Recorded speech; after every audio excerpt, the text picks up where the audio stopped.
BEPS con el tema Implicaciones del convenio multilateral BEPS al doctor Rodolfo Servín Gómez.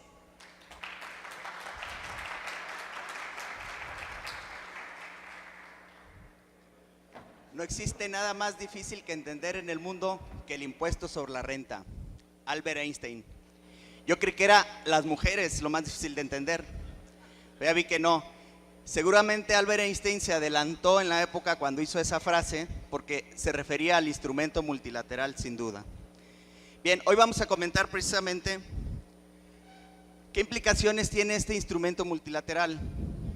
Y hablar del instrumento multilateral, sin duda, nos debe de remontar a las acciones que se han llevado a cabo ya de unos años atrás, las acciones que ha implementado la OCDE y el grupo G20, es decir, las acciones BEPS.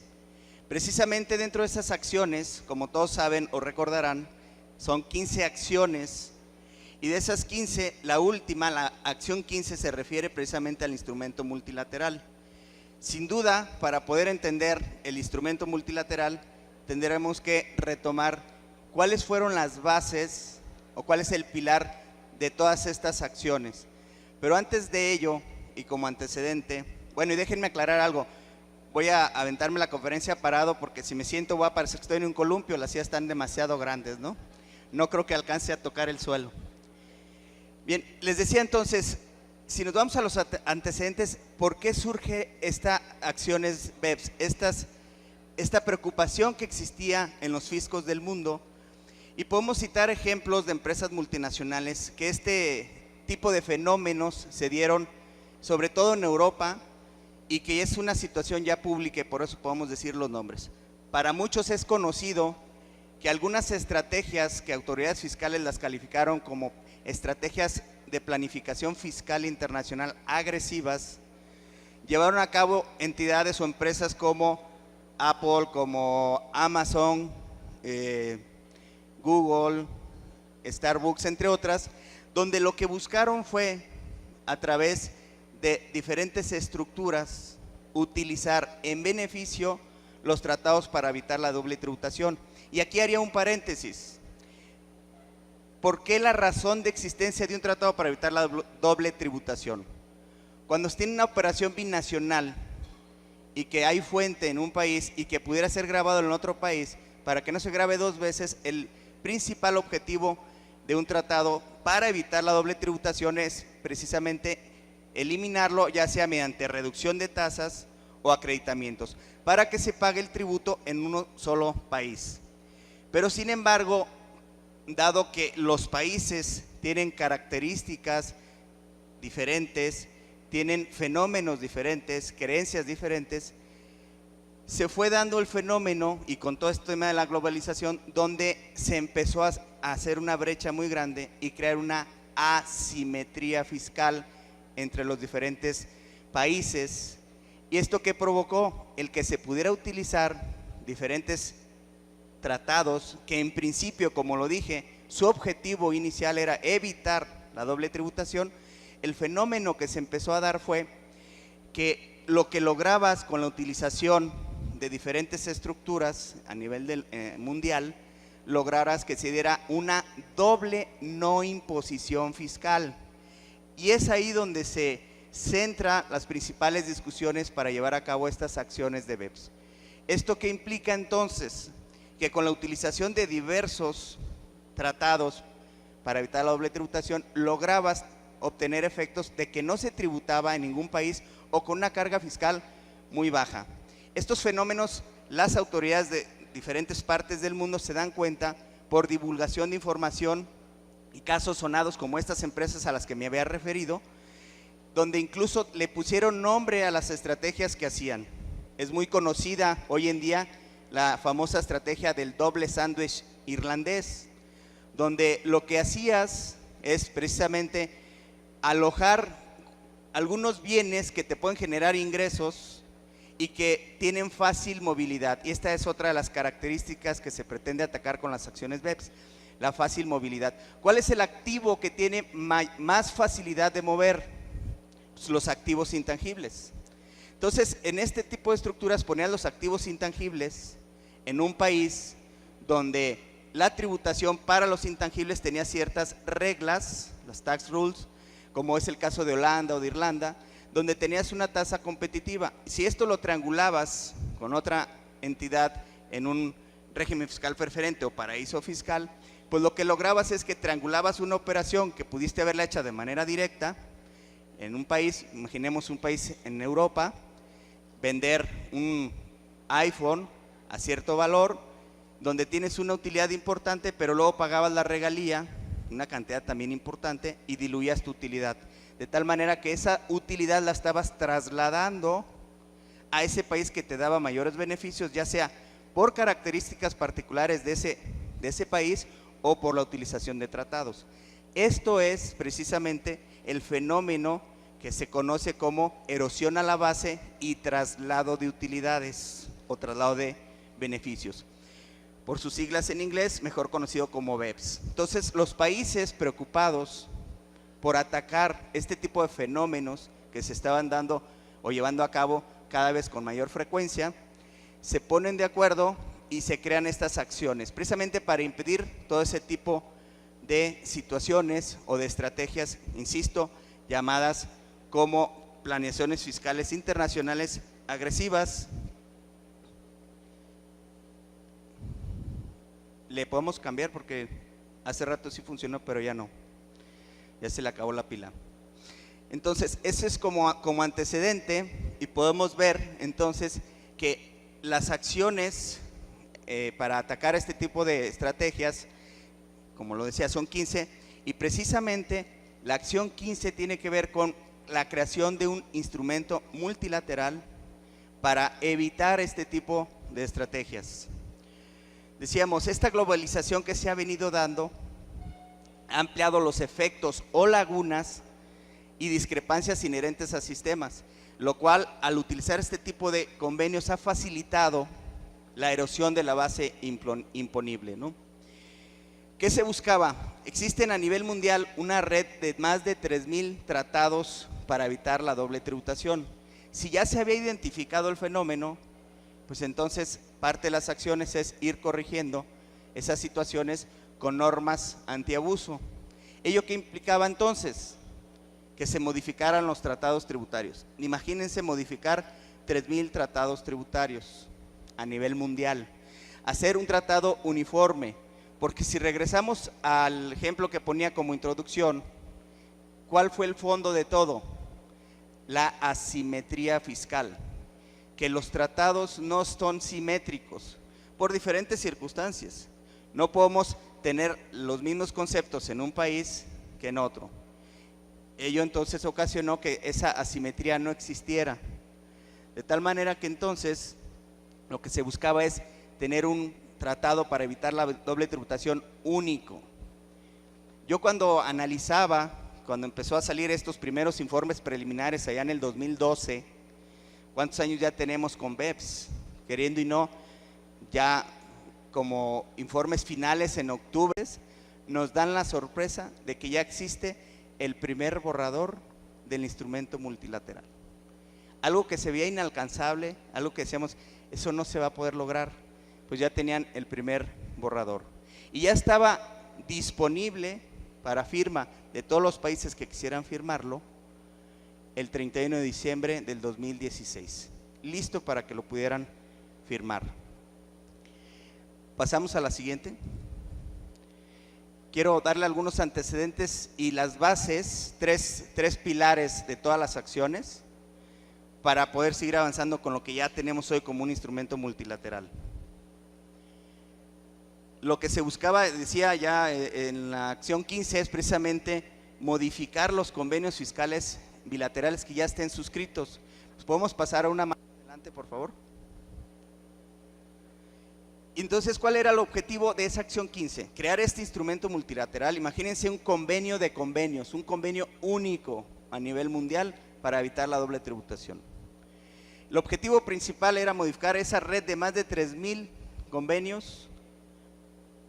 Sin duda, esta medida que se toma, que se define a final de cuentas, es una medida innovadora, porque lo que definieron al final de cuentas fue para no ponernos a negociar de uno por uno, porque eso implicaba, como ya les dije, prácticamente más de 30 años, tomando en cuenta lo que ha llevado cada convenio negociarlo. Entonces se crea un instrumento en donde va a agrupar, se va a vincular de una manera que ahorita lo vamos a ver, para que nos pongamos de acuerdo en un solo documento. Y ese documento lo vamos a vincular con los tratados que ya tenemos. Entonces, ese instrumento va a otorgar certeza, incrementando la coherencia que debe de haber en estos convenios y buscando la simetría, atacando el fondo, porque si el fondo era la asimetría fiscal, esto provocaba efectos como los mecanismos híbridos o instrumentos híbridos, donde tenías ventajas fiscales, ¿no?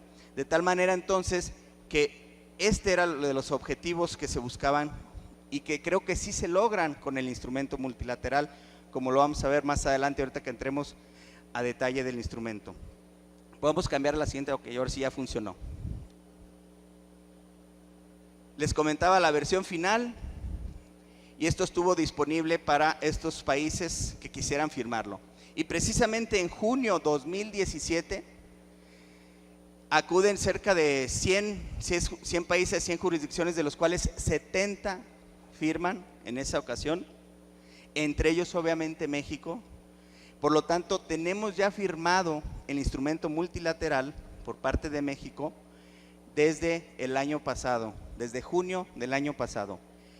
En esa cumbre que hubo, en esa reunión que hubo en París, Francia, a final de cuentas lo firmaron solo 68 países y 70 jurisdicciones. Es decir, había países que tenían otras jurisdicciones y por eso suma 70. En el último dato actualizado al 24 o 27 de enero 2018, que lo da a conocer la OCDE, ya han firmado el instrumento multilateral 78 países. Es decir, en este antecedente eran solamente 68, que eran 70 convenios por dos jurisdicciones que eran de un mismo país, pero al día de hoy, el último dato son 78, es decir, se sumaron 10 jurisdicciones más o 10 países más que ya firmaron el instrumento multilateral. ¿Y cuáles son las bases para todas las acciones BEPS? Está basado en 3 pilares: coherencia, sustancia y transparencia. No se alcanza a ver a lo mejor muy bien, pero las acciones que tienen que ver con la coherencia son las que están a mi mano derecha, a su mano izquierda. Las acciones que tienen que ver con la sustancia están en medio y la transparencia. Pero si vemos la última parte de abajo, dice instrumento multilateral, es decir, la acción 15, que tiene que ver con el instrumento multilateral, esa tiene que ver como su pilar con la coherencia, la sustancia y la transparencia. Las 3 involucran precisamente para lograr este instrumento multilateral. Vamos a ver rápidamente qué quiere decir.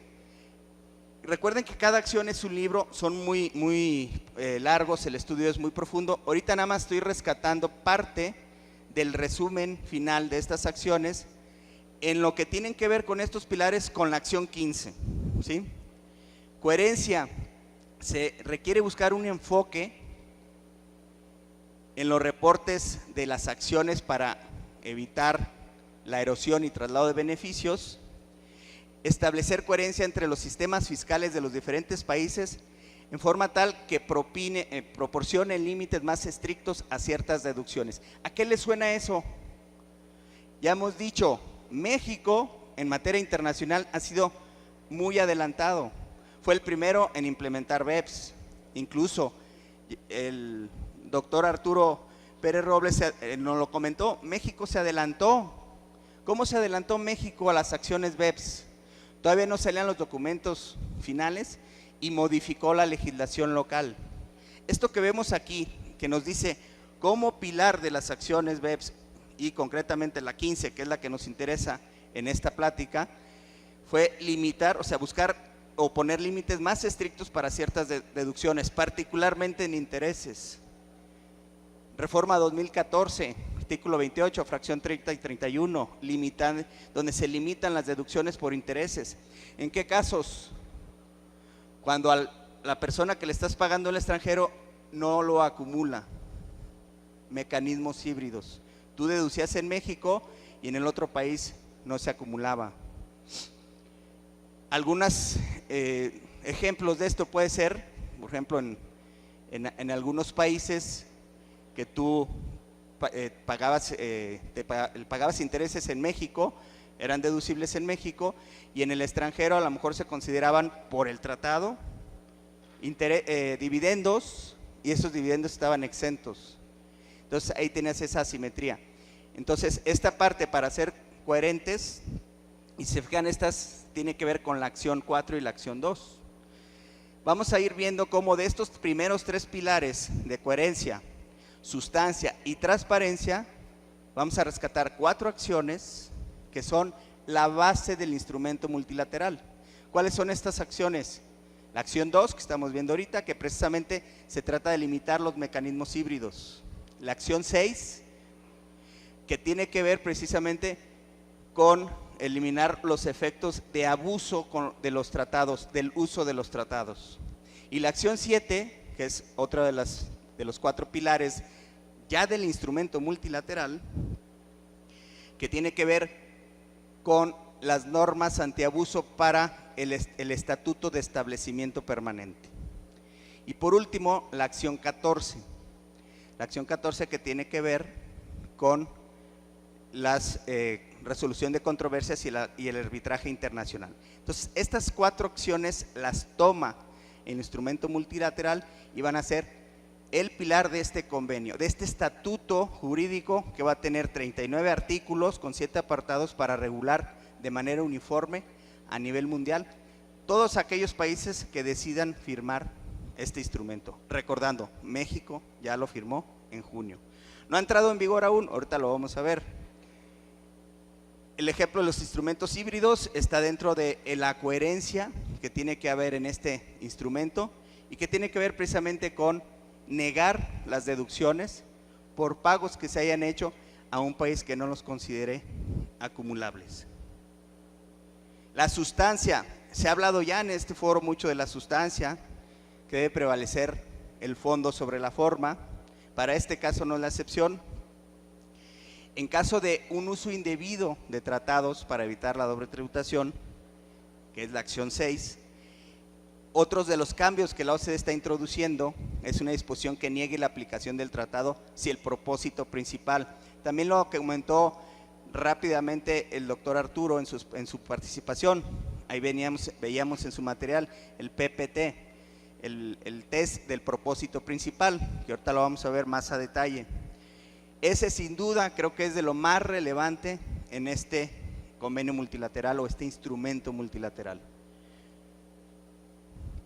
Otro de los elementos, buscando esa sustancia que ya nos hemos cansado de escucharlo hoy en día, con cómo actúa la autoridad. Esto, ¿a qué se parece en México? A la tan famosa, la tan llevada y traída materialidad de las operaciones. Dentro de este pilar para lograr este instrumento multilateral que se llama sustancia, es un elemento clave donde se tiene que atender al riesgo, el control de riesgo y capacidad financiera de asumir un riesgo. Para entenderlo, les puse el ejemplo en la introducción de estas operaciones donde te llevabas el intangible.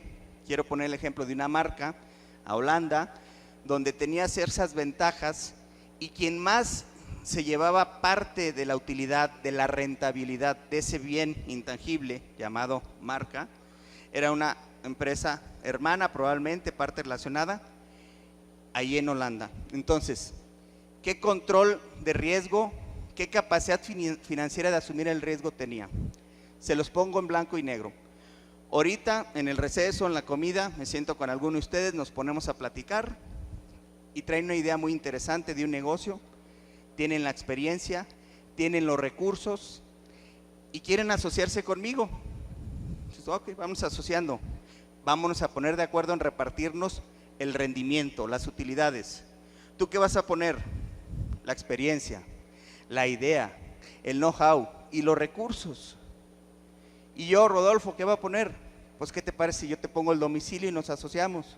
Bueno, está bien, vamos a repartirnos las utilidades. ¿Qué te parece si yo me quedo con el 90% del negocio y tú con el 10%? ¿Estarían de acuerdo? ¿Se asociarían conmigo? Aquí hay notarios, podemos firmar el acta constitutiva ahorita y nos asociamos hoy mismo. ¿Por qué no? Es un buen negocio, ¿no? Yo me quedo con el 90%. ¿Qué aporto? ¿Qué riesgos asumo? Ninguno. ¿Qué acaso no es lo que se estaba haciendo? La empresa que tenía la marca, ¿qué riesgos asumía? Él hizo la marca, él la trabajó, puso dinero, no. ¿Y por qué se quedaba con el 90%? Por un propósito meramente fiscal. Entonces, se trata de que la sustancia, la materialidad, vaya en función de ese análisis que se haga, donde deben de introducirse estas definiciones. ¿Quién asume el riesgo financiero? ¿Sí? De tal manera entonces que no tiene ninguna sustancia, ninguna lógica, mucho menos ninguna razón de negocio el que se queden esas utilidades allá, nada más porque eres propietario de la marca. Precisamente con ese mismo pilar de la sustancia nos aclaran este estudio de las acciones BEPS. No porque tengas la propiedad legal o de los productos, como puede ser el usufructo de una marca, de un intangible, quiere decir que te confiere los derechos del retorno económico, de la rentabilidad, de las ganancias, el ejemplo que ponía ahorita. Al considerar que efectivamente dichos retornos son generados derivados de su explotación, tú no aportaste nada, nada más pusiste el domicilio. En mi ejemplo, pues mi domicilio está en Holanda, yo lo puse. Entonces no hay sustancia, ¿sí? Es parte fundamental de lo que se busca en este instrumento multilateral. Transparencia. Recordemos, este es el tercer pilar de las acciones BEPS que engloba a la acción 15. Para efectos de que las autoridades conozcan ese tipo de estrategias a nivel mundial que se están haciendo, se establecieron ya incluso esta acción, o mejor dicho, este pilar de transparencia implica varias acciones, la acción 12, la acción 13 y por supuesto la 14, que es la de la base para este instrumento multilateral. ¿Qué tipo de acciones se han tomado ya en nuestra legislación mexicana para efectos de cumplir con este pilar de estas acciones que se llama transparencia? ¿Qué obligaciones tenemos ya en nuestra legislación mexicana, en la Ley de Impuesto sobre la Renta, de cumplir con operaciones internacionales? La declaración de operaciones relevantes y la que se introdujo en 2014 también, que es la acción 12, transparentar o divulgar tus estrategias fiscales agresivas transfronterizas. ¿Cuál declaración es? La declaración informativa de precios de transferencia, artículo 76A del Código de la Ley de Impuesto sobre la Renta, que por cierto, el primer cumplimiento fue ahora en diciembre, hace mes y medio. Por las operaciones de 2016, cumplimos esta obligación apenas ahora en diciembre. Recordemos que ahí hay 3 declaraciones: la declaración maestra, la declaración maestra local o el archivo maestro, y la declaración. Creo que para cumplir esto de la transparencia, la más importante, la declaración de país por país, una informativa que presenta tu multinacional y se presenta a nivel mundial, la famosa country by country. Entonces, toda esta transparencia o estas disposiciones ya vigentes en México nos están obligando a informar y a divulgar todo este tipo de operaciones, de tal manera que la autoridad fiscal, ya sea la mexicana o de otro país, puede conocer perfectamente las operaciones que llevamos a cabo. ¿Y para qué le va a servir? Pues precisamente para saber si como se están repartiendo las utilidades a nivel mundial, los activos que se tienen, que es parte de la información que vamos a estar declarando o que ya declaramos, cumplen con este elemento de la sustancia. ¿Dónde se está quedando el riesgo? ¿Quién tiene la capacidad financiera para asumir esos riesgos?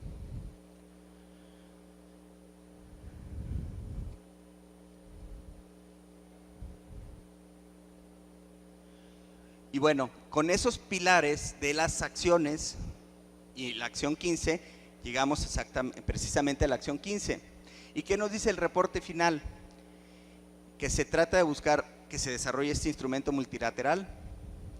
Para eso se creó el Comité de Asuntos Fiscales, creó un grupo que le llamó Grupo Ad Hoc, con diversos profesionistas de derecho tributario internacional, derecho privado internacional, con la finalidad precisamente de desarrollar o implementar este instrumento multilateral en los tratados tributarios. La verdad, y hay que decirlo así, fue una medida muy inteligente. Es como si les hubieran dicho ustedes, ¿cómo le hago para de una manera muy sencilla modificar más de 3,000 tratados tributarios a nivel mundial? Donde va a ser muy difícil ponernos de acuerdo. Y se les ocurrió esto. Ese grupo ad hoc, que son los diseñadores de este instrumento, está integrado por 99 países, de los cuales participa México de manera muy activa, que son países miembros, incluso participan otras 4 jurisdicciones como observadores y otros 7 organizaciones internacionales. ¿Qué es entonces el instrumento multilateral? Es un documento flexible, esa es una característica que tiene muy importante, la flexibilidad.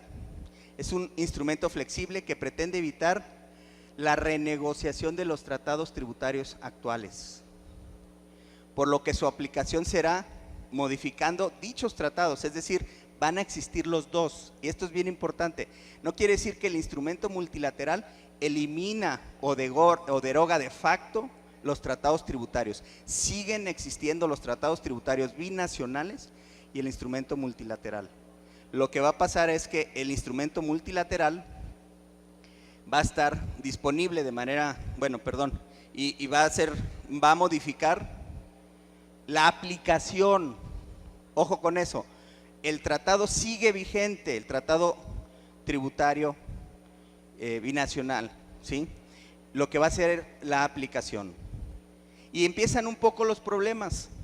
Solamente está en el idioma oficial que nos dice la OCDE es en inglés y en francés. Si bien la misma OCDE ha hecho traducciones a otros idiomas, como es el español, el italiano, el alemán, el documento oficial nada más es en inglés y en francés.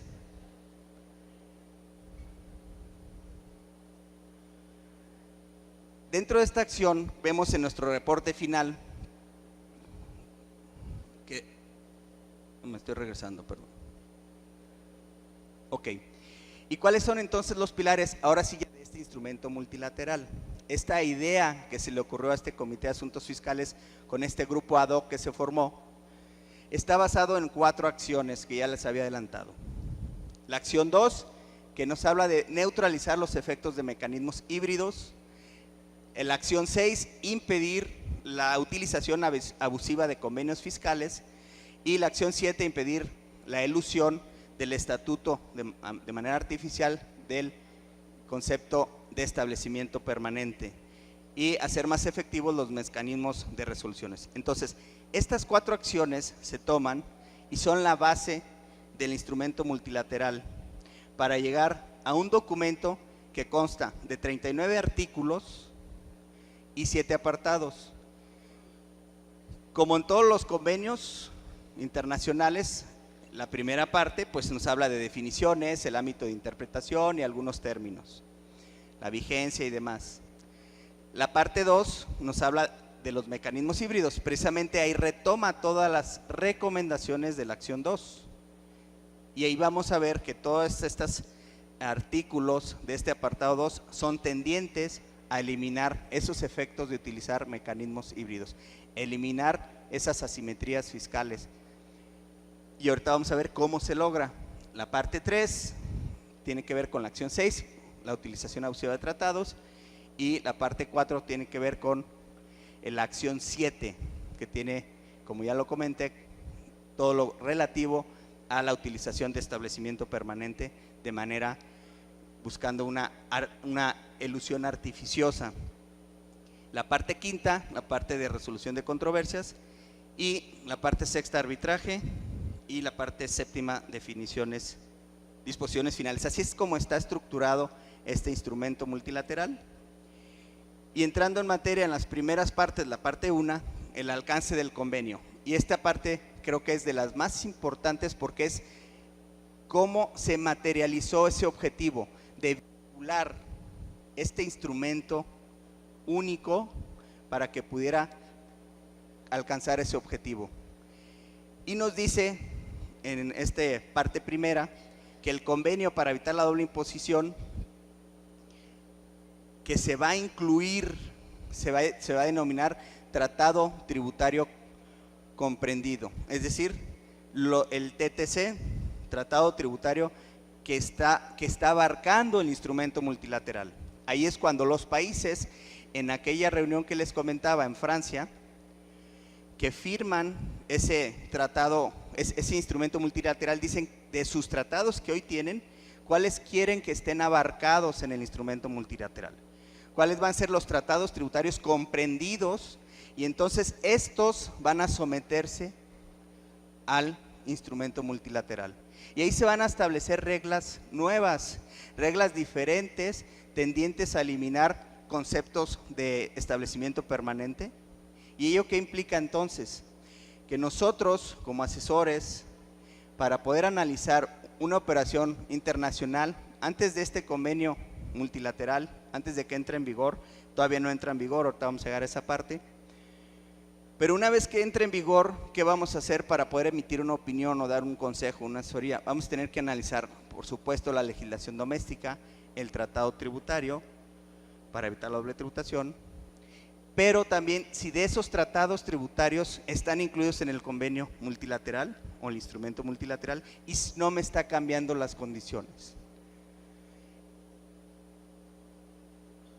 Dentro de lo que son estas definiciones, y por ponerles un ejemplo, imagínense que ya entró en vigor y realizas una operación.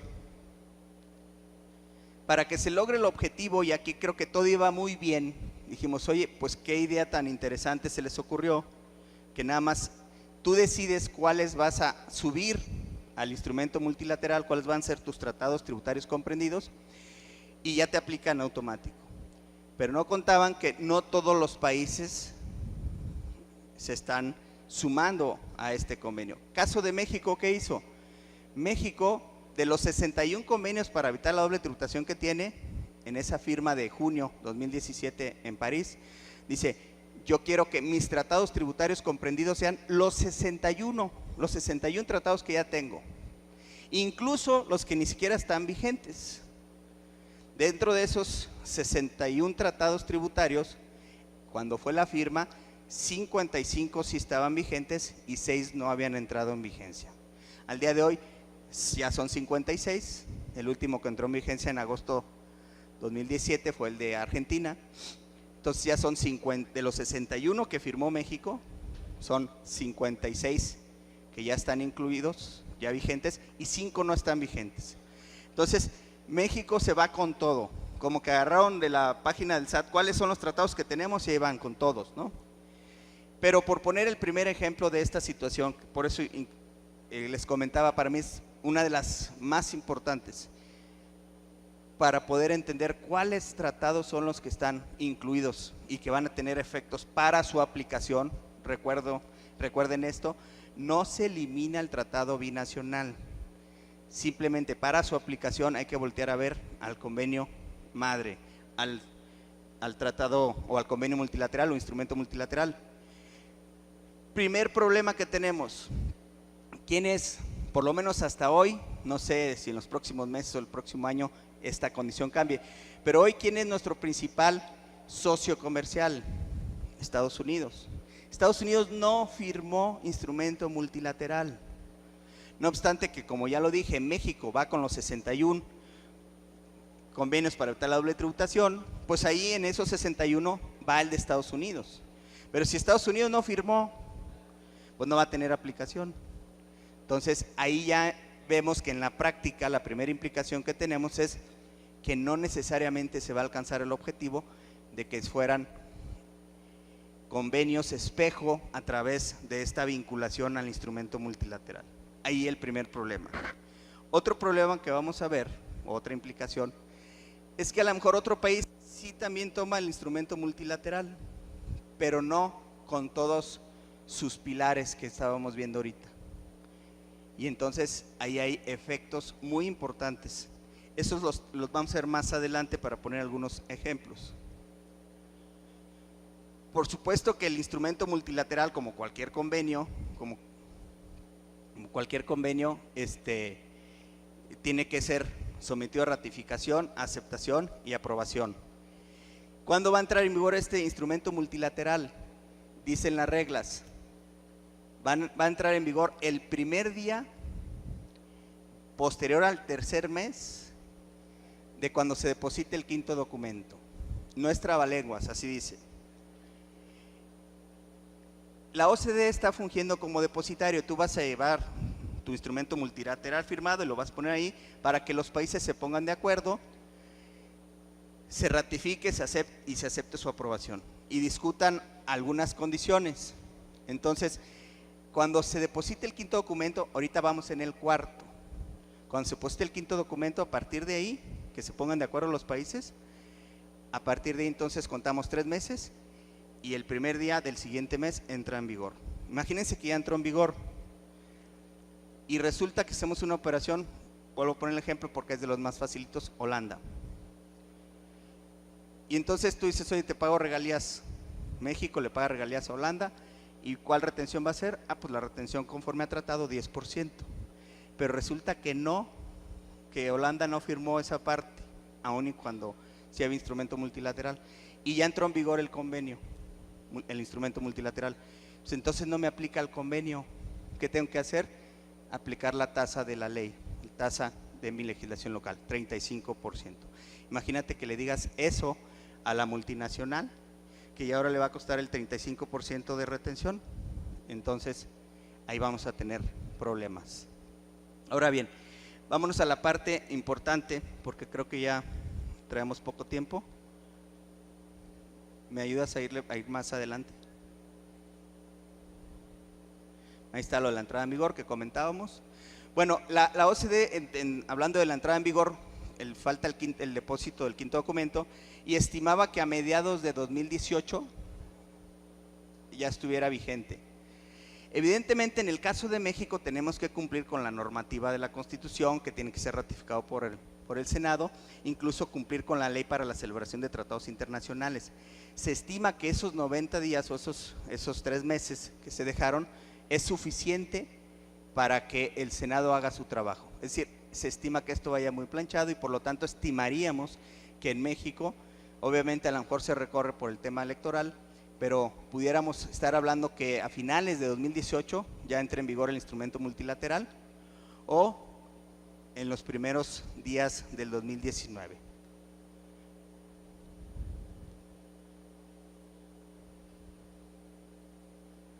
Y quiero irme a la parte de México, precisamente cómo está el caso de México.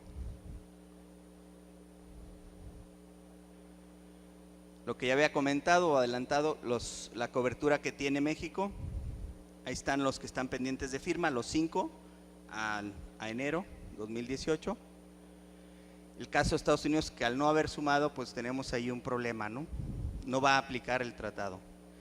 De los 61 convenios, casos parecidos con el de Estados Unidos que no firmó, solamente 40 países sí firmaron también en las mismas condiciones. Digamos que estos 40 países con México sí está en una situación de espejo, sí está empatado y ahí sí se va a cumplir el objetivo inicial de este instrumento multilateral.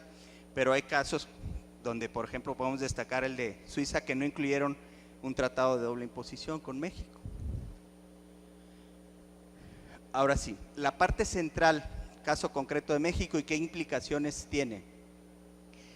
Una de las acciones que dijimos que se incluyen como pilar de este instrumento multilateral era la acción 2, la eliminación de los instrumentos híbridos.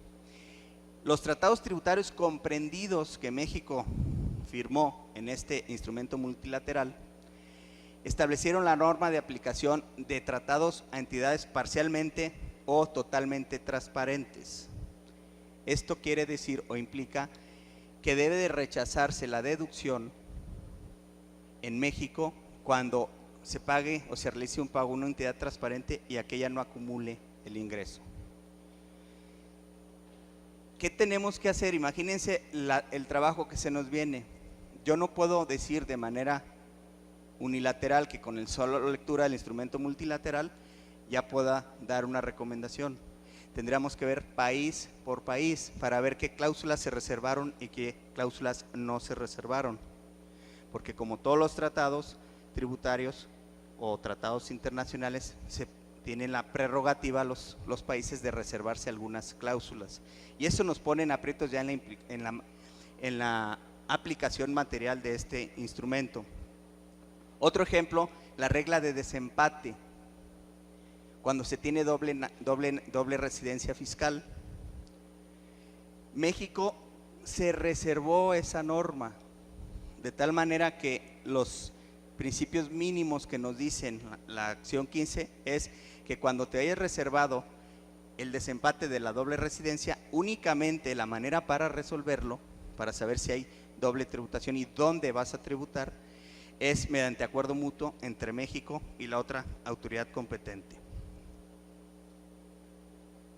La acción 6, las normas antiabuso de los tratados tributarios. En los tratados tributarios comprendidos que México utilizó, se expresó la intención de las partes de suscribir ese tratado, es fundamentalmente evitar la doble tributación, sin crear oportunidades de no tributación o de reducción de impuestos. ¿Qué quiere decir esto? Que cuando, y aquí sí vamos a la parte del propósito principal, esta parte sin duda es la más importante. Con esto que acabo de comentar, que el objetivo principal, y así lo manifestó México, es evitar la doble imposición sin crear oportunidades de no tributación o reducción de impuestos, y eso lo trasladamos a este apartado 3 del convenio multilateral, donde nos dice que la norma que vamos a hacer es, existen 3 normas mínimas. La primera es hacer el test de propósito principal o el examen del propósito principal. ¿Cuál es el propósito principal de aplicar un tratado? Si fue exclusivamente para obtener un beneficio fiscal, entonces ese tratado no te aplica. Esa es la primera regla, como reglas mínimas para asegurar estas características de la norma antiabuso. La segunda regla es la limitación de beneficios, que es conocido por sus siglas en inglés, LOB. México adoptó esta regla, que es la segunda, el segundo estándar mínimo, LOB. Pero la mayoría de los países que tienen tratados con México han firmado la regla, la primera, que es la del examen del propósito principal. Tú podías haber hecho una reserva cuando no esté empatado. México no hizo la reserva. ¿Qué implica eso? Que entonces tiene que prevalecer la regla mínima. Entonces, cuando tengamos una operación con un país que sí tenemos instrumento multilateral y aquel país, como la mayoría con los que México tiene operaciones comerciales, se quedó con la primera, que es el examen de propósito principal, aunque México en su instrumento multilateral, la regla antiabuso que adoptó fue la de limitar los beneficios, la LOB, tiene que abandonar la LOB y aplicar la regla de propósito principal. Esto es peligroso hasta cierto punto porque precisamente queda de una manera muy subjetiva, a que la autoridad diga, es que ese tratado tú lo utilizaste para obtener este beneficio. ¿Y cómo va a poder la autoridad saber si lo que tú pretendiste hacer fue eso? Con la información. ¿Y qué información tiene la autoridad? Lo vimos en los alcances de los pilares de transparencia. Todas estas declaraciones informativas que hoy tiene la autoridad le van a hacer llegar información para saber si es o no la utilización de ese tratado en base a un propósito principal. Hay una tercer estándar mínimo que es las cláusulas anticonducta. México no tomó ninguna de ellas. Entonces, ¿esto qué implicación tiene ya en la práctica? Una operación, por ejemplo, donde tú en base al Tratado para evitar la doble tributación estás muy seguro de que sí es deducible que sí tienes una deducción que puedes aplicar, pero resulta que como estamos en esta situación, se van al propósito principal y entonces ahí no te aplica ya ningún tratado, ni el instrumento multilateral, ni el tratado para evitar la doble tributación. Entonces ahí sí va a haber doble tributación. Esto, insisto, es una parte muy subjetiva, que creo que eso nos va a dar muchos dolores de cabeza. Voy a ir más rápido porque ya me están haciendo señas del tiempo, pero esta también es muy importante, el establecimiento permanente. La acción 7. México incluyó la norma que pretende captar dentro del concepto de establecimiento permanente los acuerdos de comisionistas, es una extensión. Si una persona, un comisionista, está actuando por cuenta y orden de un extranjero, muchas de las veces existen elementos para calificarlo como que no existe establecimiento permanente y en consecuencia no hay efectos fiscales. Esta regla donde nos dice, están tomando la acción 7, que es tratar de eliminar de manera artificial el uso abusivo del establecimiento permanente, de tal manera que entonces esto se extiende para dos conceptos fundamentales. Los comisionistas que hacen una labor en donde prácticamente en el extranjero solamente va a firmar, él hizo labores de convencimiento, tomó decisiones, sí se va a considerar establecimiento permanente al amparo del instrumento multilateral. Y la otra es la de fragmentación de operaciones. La fragmentación de operaciones consiste en que si una actividad auxiliar de la casa matriz en México está hecha por varias empresas, incluso aunque no sean partes relacionadas, al amparo de este estatuto de establecimiento permanente, para evitar los abusos, se va a considerar que si las sumaras es una sola operación y entonces también va a constituir establecimiento permanente. Como verán, hay dos temas que considero los más fundamentales que tendrán o requerirán de mucho análisis. El instrumento, como les comenté, aún no está en vigor, se puede seguir negociando, pero a como está el día de hoy, lo más seguro es que tengamos estas dos implicaciones fundamentalmente. La parte de la no aplicación del tratado por el propósito principal o esta situación del establecimiento permanente. Por último, tenemos la parte de la acción 14, que tiene que ver con la resolución de controversias o el arbitraje. México no le entró al arbitraje y 25 de los 78 países que firmaron con México sí le entraron al arbitraje internacional. Entonces, como vemos, este mecanismo de flexibilidad, de comparabilidad de leyes o de normas hace que este instrumento multilateral sea muy flexible y que permita entonces eliminar esos efectos que se han llamado abusivos o de planeación fiscal internacional agresiva. ¿Cuál es la recomendación? Y que se los dejo para que nos llevemos de tarea. Esto está por ser una realidad en México. Por supuesto que va a haber mucha discusión desde el tipo de vista si es inconstitucional, de legalidad y demás. Pero recordemos cuál es el antecedente que hoy ya hemos vivido en México.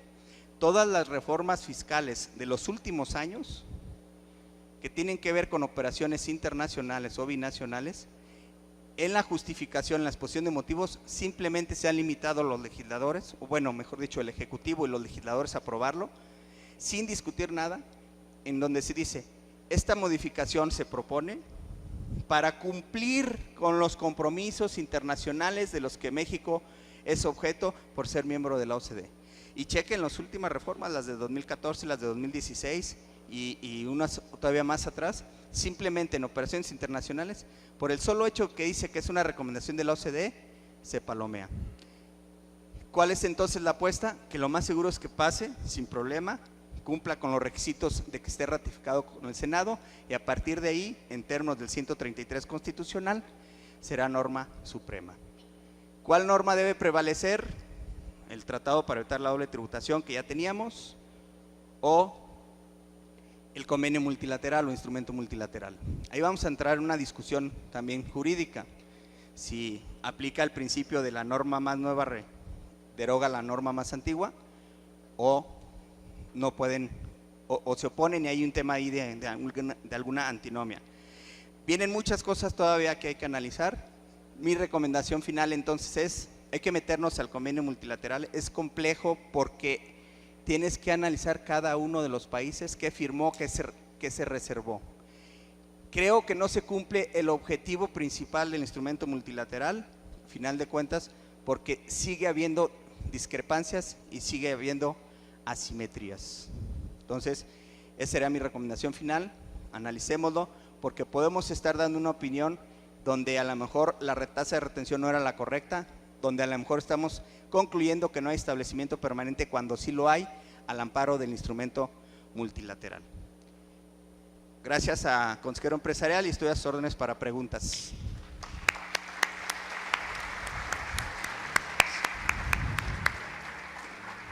Agradecemos al doctor Rodolfo Servín. Desafortunadamente, debido al tema y a que estamos en contratiempos, no podemos dar sesión a preguntas, pero creo que sin problema. ¿Me las pueden mandar por WhatsApp? Sí, se las pueden mandar por WhatsApp o ahorita acercarse. Sabemos lo que este tema implica. Muchísimas gracias. De nuevo, un aplauso, por favor. Gracias.